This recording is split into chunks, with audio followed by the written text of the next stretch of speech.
Raw वॉटरचं connection घेतलं आहे. इथे कॉक लावला आहे. इथून होल मारून हे तुम्ही नंतर बुजवू शकता सिमेंटने. ह्याच्यापेक्षा छोटं होल येत नाही. हे तुमचं ड्रिंकिंग वॉटरचं काढलं आपण. ओके, आता तुमचा तात्पुरता एक्सटेन्शन बोर्ड लावला आहे. हे मर्लिनचं अंडर सिंक मशीन आहे. पुढं मर्लिनचं इंडिकेशन येते पॉवर ऑनचं प्युरिफिकेशनचं. फुल झाल्यानंतर ब्ल्यू कलरचं एक इंडिकेशन येते, तुम्हाला दाखवतो. फुल झाले की ब्ल्यू कलरची लाईट लागते. ब्ल्यू कलर लाईट लागले त्याच्यानंतर तुम्ही 2 ग्लास काढले की मशीन चालू होईल पूर्णपणे. Copper, alkaline, zinc, UF, TDS control असे बऱ्याच प्रकारचे फिल्टर्स आहेत आतमध्ये. इथे प्री फिल्टर आहे, हा चेंज करायचं तुम्हाला 3 महिन्याने. हा त्याचा स्पॅनर आहे. हा प्रेशर टँक आहे. हा वॉल आहे.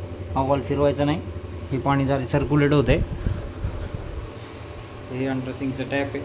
हा प्रेशर बघा तुम्ही, प्रेशर पण चांगल्या प्रमाणात आहे. TDS दाखव रे, TDS माझं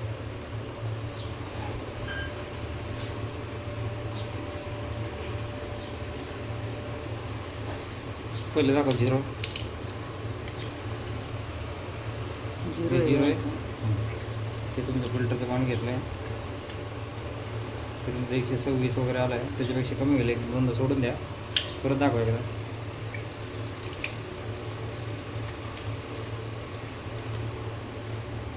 126 मी याचं दाखव.